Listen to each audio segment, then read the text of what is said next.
Greetings and salutations, Tube Dwellers. I am your host, the Mad Bag. Let's cast a replay, shall we? Oh, what's this? J-Pole? Is that the 5th? J-Pole the 5th. The master level, apparently Protoss. On Neoplanet S. Now you see the lovely border. Lets us know that he's a bad man. That is J-Pole V. The Red Protoss. However, fret not. Your host, the Mad Bag. Down on the bottom left. Oh. The Blue Zerg. I'll get those intros at some point.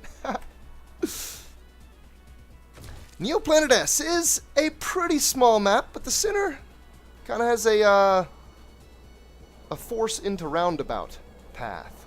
It's not a straight shot, so the little curvature does some good for spacing the map out a little bit, at least in feel. A Zerg versus Protoss. So I have recently started using a new tactic in ZVP that includes Mutas after a Roach and potentially Hydralisk style in the mid game. Big surprise pop of Mutalisks tends to do some good. It really hits the Protoss where he wants to polarize all of his gas towards technology that annihilates the ground. And if he's able to do that and get out a good Colossi count, then he's able to annihilate the ground. However, if I'm able to force some of his gas into other places, a lot of times it just opens up the options for Zerg. Fighting a Colossi Deathball army is very difficult as Zerg, and there's not really a whole lot of ways to do it. Getting Mutalisks is kind of a roundabout way. It's just a way to weaken the Protoss Deathball and the one-sided absolute advantage of it, and instead sidestep into a playground of possibilities. Got a probe walking in my base right around 15, and after the 14 pool, I'm going to get down to 15 hatch because he went up to check the pool. He's actually a little bit slow about coming back down, too. Love getting that 15 hatch off. That doesn't always happen. Always a good sign when it does, though. At least for the Zerg player. Oh, we see a hiccup in probe production. Wow. Very unusual for a master level player.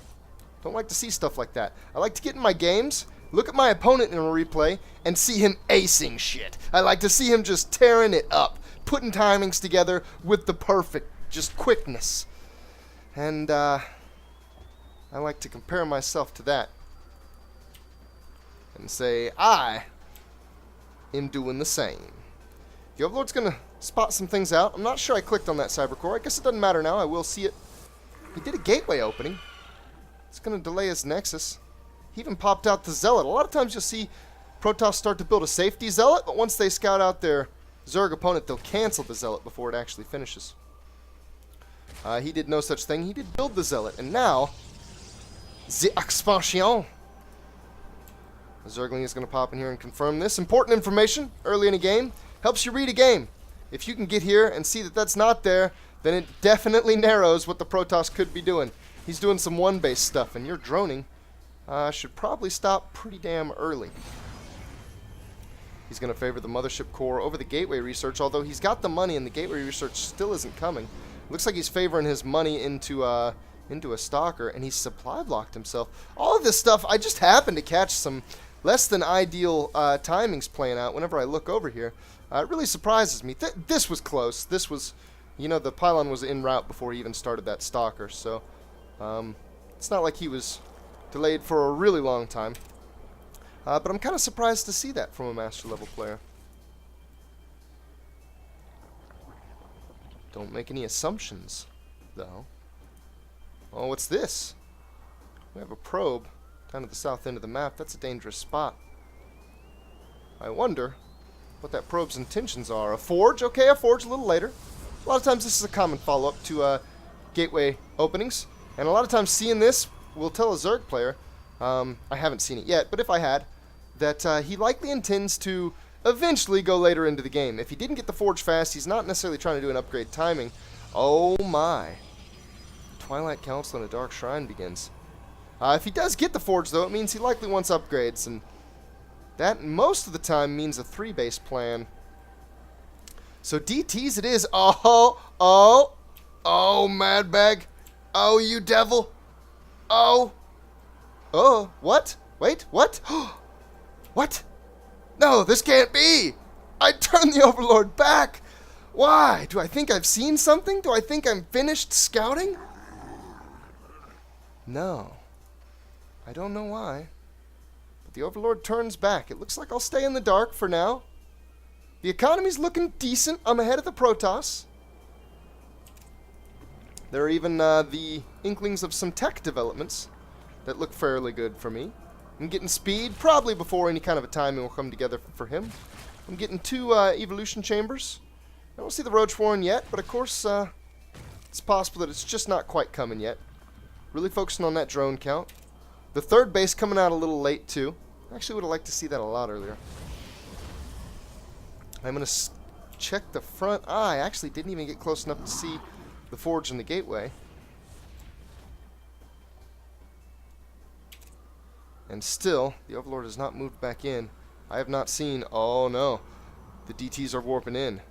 The now finished Dark Shrine. Oh, it looks like I've got a bead with my Overlord down there on the pylon, but I'm too late. Can I pick up on it? They run by the DTs again. You can see the blur. Oh, the Zerglings. They even turn back. The pylon does go down, but the missile's been launched. The damage is en route. The production tab, it doesn't show any sign of favorable setup. My lair's not done. There's no spore crawlers. The DT damage has begun. And one into the main. Yes. Oh, the drone count goes down.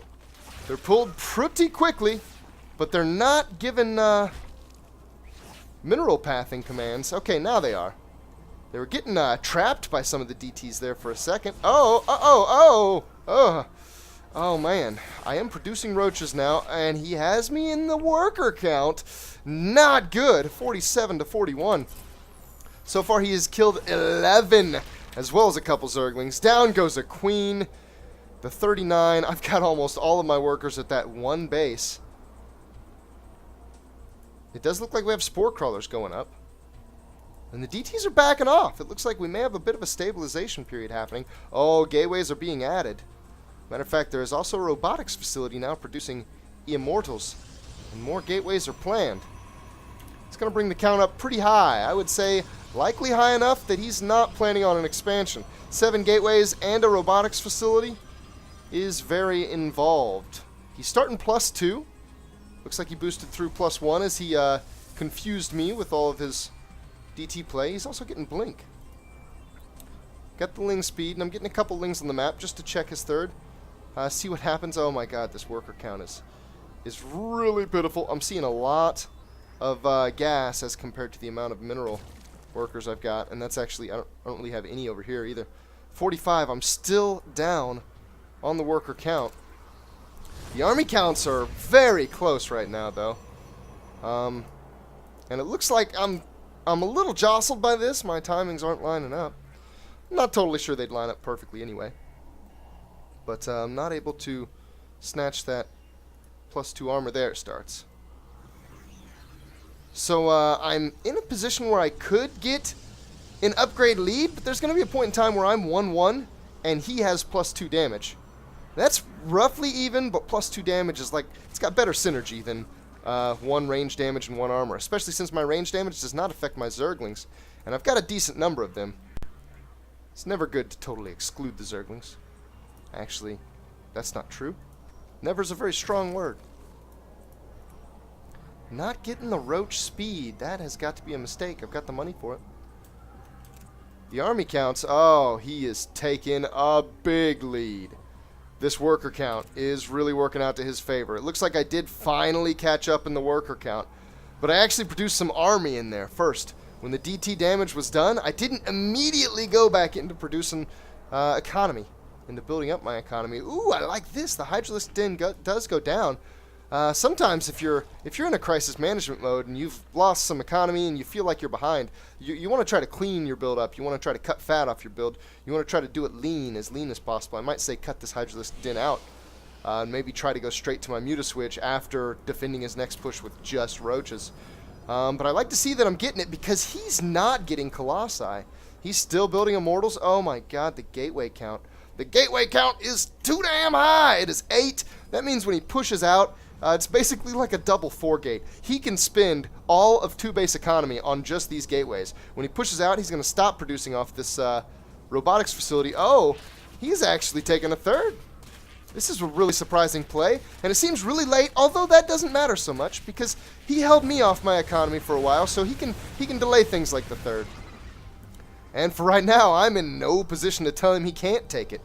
I'm just kind of surprised to see that it didn't come out a little bit faster. I really thought that he was gearing up for 2 base all in here. It's getting kind of late for him to be catching up. My saturation is finally actually really starting to look good, 66. I'm still not quite where I want to be. I could use a couple more on minerals, specifically, well, I guess up here. But I could possibly also use a few on a secondary base. Oh, here comes the push out. My army's in a terrible position. He did wait for 2-2 to happen, so I have an upgrade advantage by 2 in armor. That is actually somewhat substantial. That could really help, but oh my god, the army count difference. Oh, and I'm losing rallies. Not good. Hydralisks are in the mix, and I feel like there's nothing here that's really good against Hydras, but sometimes counters don't matter. Sometimes one player's just got a lot of stuff. I'm setting up a flank. This could be really pretty. He doesn't know exactly which one he should try to focus on. Ah, and there he goes. He's going to lock off one side. The flank's still not doing bad. Oh, but his army's so huge. God. The Zerg forces are taking a beating. I'm going to feel that one in the morning. He even had a couple reinforcements split off. It looks like it was from the Warp Prism. And take out this potential 4th I was trying to set up. So again, handicapping my economy as well as just shunting my army. I'm going to go for a counterattack with the back of my force. This doesn't look good. That is still a big army. He's got me trapped in my base. This counterattack will probably kill this 3rd, but I doubt that could get into his natural and main. The army counts, he's got an advantage, but it's not gigantic. Fighting an advantaged Protoss force, though, it's basically impossible. He doesn't have the tech that makes it really nasty and just makes him cream me fast, but I'm losing all over. And a matter of fact, I'm cutting it unbelievably close here. No, he's just now starting to really pick up on him. Oh, and I'm losing drone counts again, too. I still have more drones than him, but that doesn't matter if you don't have bases to mine at. We are pretty much both at 2 base right now, but he's moving into the main. The force that is still larger than mine. Killed a lot of his workers. He's killed even more of mine. I have an army, or I guess a supply lead. Maybe not army. I'm sure the army, yeah. It's really close. God, that army supply. So close, but those immortals on those roaches with those warp-ins, the main is sacrificed. The 3rd does go down, but oh, what a meager hit. He's still got some saturation in his main. I feel like I've got, more to rely on there, but that doesn't matter if I can't defend it. The Zergling's just going to run out. The Hive, never going to finish. There's too much damage here. It does look like most of the drones are going to escape, too. It's 43 to 46 workers. The worker count isn't one-sided yet. The base count is one-sided, though. Quite one-sided, especially since one of the bases that I no longer have is my main. He definitely still has his main, every bit of technology that was ever placed in it. Huh. Ballsy idea for some expansions. I'm not sure how that's going to work out. All the tech goes down. Oh, and I'm slow to replace it, too. That's the only place I could have it. I don't have any tech. Oh, God. This is so delayed. This is sluggish. I'm playing through layers of molasses. Spawning pool going down. It's way too late.